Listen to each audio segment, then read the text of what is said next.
Hello student, myself Chetna Gaur. Welcome to all in my Hindi session. In this lecture, I will teach you Hindi grammar. In last video, we have learned about Bhasa or Vyakaran. And in this video, we will complete our exercise. So look at the screen. आपके सामने screen पर कुछ रिक्त स्थान दिए गए हैं. ध्यान से देखिए. Question number 3. दिए गए कोष्टक में से सही शब्द चुनकर रिक्त स्थान भरिए. भारत की राजभाषा डैश है. भारत की राजभाषा क्या है? यह आपने अभी पाठ को समझते समय बार बार शब्द सुना होगा. भारत की राष्ट्रभाषा कौन सी है? हिंदी है. यहाँ पर टिक कीजिए और उसी शब्द को फिलअप में भरिए, अर्थात रिक्त स्थान में भरिए. सेकंड, भारतीय संविधान में डैश भाषाओं को मान्यता प्राप्त है. सामने हेल्प बॉक्स में 2 डिजिट दी हुई हैं, 11 और 22. यहाँ ध्यान से देखकर याद कीजिए और समझिए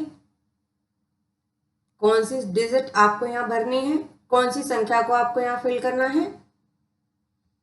भारतीय संविधान में 22 भाषाओं को मान्यता प्राप्त है. थर्ड, संस्कृत भाषा की लिपि डैश है. सामने हेल्प बॉक्स में 2 वर्ड दिए गए हैं, देवनागरी एंड रोमन. याद कीजिए और ध्यान कीजिए कौन से 2 शब्दों में से आपको एक शब्द यहां भरना है. देवनागरी. संस्कृत भाषा की लिपि देवनागरी है. कहानी सुनना भाषा का डैश रूप है.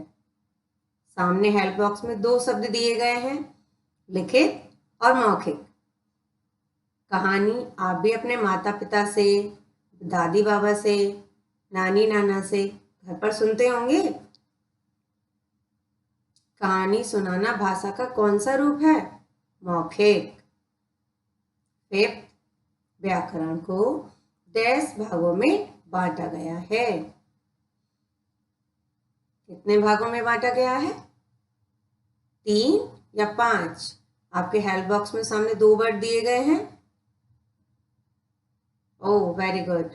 व्याकरण को 3 भागों में बांटा गया है. Next, fourth question. निम्नलिखित भाषाओं को उनकी लिपि से सुमेलित कीजिए. आपने चैप्टर को समझते समय ये बार बार बात सुनी थी और पढ़ी भी थी, और भाषाओं की लिपि से तो आप पहले से भी परिचित हैं. पिछली कक्षा में भी आपने बहुत सारी भाषाओं की लिपियों को जाना था. यहाँ एक दूसरे से आप भाषा को सुमेलित करेंगे. एक तरफ भाषा लिखी है और सामने उनकी लिपि लिखी है. फर्स्ट हिंदी, सेकंड अंग्रेजी, third Urdu, fourth Punjabi, fifth Marathi. अब सामने वाले कॉलम पर आइए. लिपि. क फारसी, ख देवनागरी, ग रोमन, घ देवनागरी, ड गुरुमुखी. हिंदी की लिपि कौन सी है? देवनागरी. लास्ट सेकंड से उसे मैच कीजिए. अंग्रेजी. अंग्रेजी की लिपि रोमन. थर्ड से उसे मैच कीजिए. उर्दू. उर्दू की लिपि फारसी. फारसी से उसे मैच कीजिए. पंजाबी गुरुमुखी. और मराठी देवनागरी. सेकंड नंबर के वर्ड से उसे मैच कीजिए. अब आप सभी को ये अपनी नोटबुक में लिखना है. सामने सामने आप भाषा के उसकी लिपियां लिखेंगे और उन्हें बार बार याद करेंगे. अब नेक्स्ट है बहुविकल्पीय प्रश्न. सही उत्तर वाले विकल्प पर सही का निशान लगाइए. फर्स्ट, भावों और विचारों के आदान प्रदान को क्या कहते हैं? यहाँ आपको ऑप्शन दिए हैं. क व्याकरण, ख भाषा, ग लिपि, घ संकेत। भावों और विचारों के आदान प्रदान को हम क्या कहते हैं? हम उसे भाषा कहते हैं। ओके, भाषा पर सही का निशान लगाइए। अगर समझ नहीं आ रहा है तो स्क्रीन पर सही से देखिए और समझिए। भाषा के कौन कौन से रूप हैं? आपने पाठ को पढ़ते समय जाना था। भाषा के कितने रूप होते हैं? 2 रूप होते हैं। अब वो कौन कौन से हैं? सांकेतिक, मौखिक, गलत है। देवनागरी और लिखित, ये भी गलत है। लिखित और सांकेतिक, ये भी गलत है। तो आपका करेक्ट आंसर कौन सा हुआ? मौखिक और लिखित, ऑप्शन नंबर ग। कौन से रूप हैं 2? मौखिक और लिखित। नेक्स्ट, थर्ड क्वेश्चन इज, संविधान में हिंदी को किस रूप में मान्यता दी गई है? क संपर्क भाषा, ख राजभाषा, ग मौखिक भाषा, घ मातृभाषा। संपर्क करने वाली भाषा वह होती है जो इससे हम आपस में एक दूसरे से बातें करते हैं। मौखिक भाषा, जिससे हम बोलकर अपने विचार सामने वाले पर प्रकट करते हैं। मातृभाषा, जो हमारी मदर टंग होती है, अर्थात जो हमारे घर परिवार में बोले जाने वाली भाषा होती है। और राजभाषा वह होती है जिसमें हम सभी अपने कार्य किया करते हैं। इस प्रकार हमने क्या जाना? संविधान में हिंदी को किस रूप में मान्यता प्रदान की गई है? राजभाषा के रूप में। सो प्लीज टेक योर ख पार्ट, राजभाषा। हिंदी को राजभाषा के रूप में मान्यता कब प्रदान की गई थी? ऑप्शन देखिए। क 14 सितंबर सन 1947, 14 सितंबर सन 1949, 15 सितंबर सन 1947, घ 14 सितंबर सन 1950। अब यहाँ आपने पाठ पढ़ते समय ये चीज देखा था और सुना था, समझा था। अब बताइए कौन सा ऑप्शन सही होगा? Do you know which one is correct answer?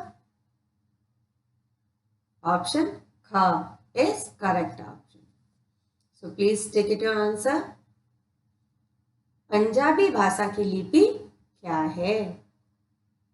Sanskrit, Roman, Devanagari, Gurmukhi. ध्यान से देखिए, समझिए और बताइए। संस्कृत नहीं, रोमन नहीं, देवनागरी नहीं। पंजाबी भाषा की लिपि है गुरुमुखी। अब नीचे देखिए, निम्नलिखित कथनों में से सही कथन के सामने सही या गलत का निशान लगाइए। अर्थात सही के सामने सही का और गलत के सामने गलत का चिन्ह लगाइए। आप अपने सामने स्क्रीन पर कुछ शब्दों, वाक्यों और कुछ चित्रों को भी देख रहे हैं। पहले हम सही के सामने सही और गलत के सामने गलत, इस प्रश्न के उत्तरों को करेंगे। इस प्रश्न के अंतर्गत फर्स्ट क्वेश्चन है, मन के भावों को प्रकट करने के लिए सर्वोत्तम साधन संकेत हैं। संकेत अर्थात सामने किसी को इशारे से बुलाना या अपनी बात उस तक पहुंचाना। तो क्या केवल इतने से ही हम अपनी भाषा को सामने वाले पर प्रकट कर सकते हैं? नहीं, ऐसा संभव नहीं है। इसलिए ये सेंटेंस सही होगा या गलत? गलत। यहाँ पर गलत का चिन्ह लगाइए। नेक्स्ट, सेकंड, लिखित भाषा का प्रयोग करते समय ध्वनि का प्रयोग होता है। लिखित भाषा क्या कहलाती है? आप जानते हैं? जो आपको सामने स्क्रीन पर लिखा हुआ दिख रहा है, ये लिखित भाषा कहलाती है। इसमें हमें कहीं ध्वनि सुनाई दे रही है? नहीं। जब हम बोलकर अपने मन के भावों और विचारों को सामने वाले पर स्पष्ट करते हैं या प्रकट करते हैं, वह माध्यम ध्वनि कहलाता है। अब बताइए, यह वाक्य सही है या गलत? यह वाक्य भी गलत है। सो प्लीज गलत का चिन्ह लगाइए। नेक्स्ट थर्ड, हिंदी के अतिरिक्त किसी भी भाषा की लिपि नहीं होती। इससे तो आप सभी परिचित हैं। आप अपनी ही कक्षा में बहुत सारे विषयों को पढ़ते हैं। तो क्या ये सही होगा या गलत? जी हाँ, ये भी गलत है। सो प्लीज गलत का चिन्ह लगाइए। फोर्थ, समाचार संवाददाता लिखित भाषा का प्रयोग करते हैं। समाचार संवाददाता हम किसे कहते हैं? अब यहाँ पर ये प्रश्न आता है। हम रेडियो पर बहुत सारे गीत सुनते हैं, कार्यक्रम सुनते हैं, नई नई खबरें हम टीवी पर देखते हैं। यह सब क्या कहलाता है? या उस व्यक्ति विशेष को हम क्या कहते हैं जो हम तक समाचार पहुंचाता है? उसे हम समाचार संवाददाता कहते हैं। तो क्या वह लिखित भाषा का प्रयोग करता है?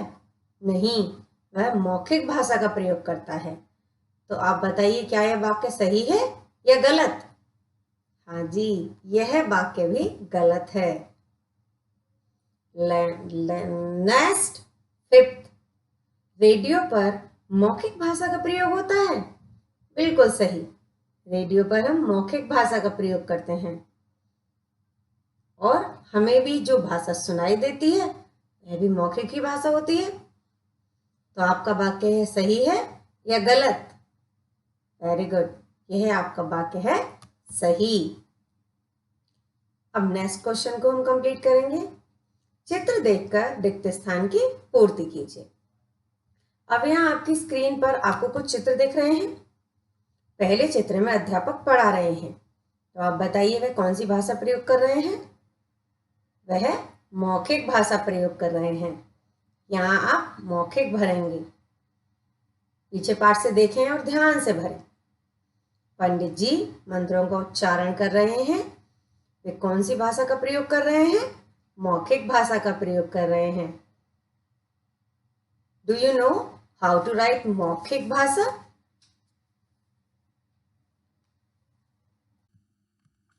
Look at the screen and write properly. Now your next question. Hindi भाषा के अतिरिक्त आप जो भाषा बोलते हैं उसकी लिपि क्या है? उस लिपि में निम्नलिखित कथन को लिखिए। और सामने कथन लिखा हुआ है, ध्यान से देखिए। मुझे भारतीय होने पर गर्व है। अब आप बहुत सारी लैंग्वेज और बोलते हैं, हिंदी, इंग्लिश, पंजाबी। अब इनकी सबकी अलग अलग लिपि हैं। यहाँ पर हम अंग्रेजी भाषा में एक सेंटेंस लिखेंगे। सामने से देखें और ध्यान से लिखें। I am proud of being an Indian. ये कौन सी भाषा है? अंग्रेजी। और इसकी लिपि क्या है? Roman. Maybe all of you understood your all exercise. Now write properly on your notebook. Okay, thank you. Have a nice day.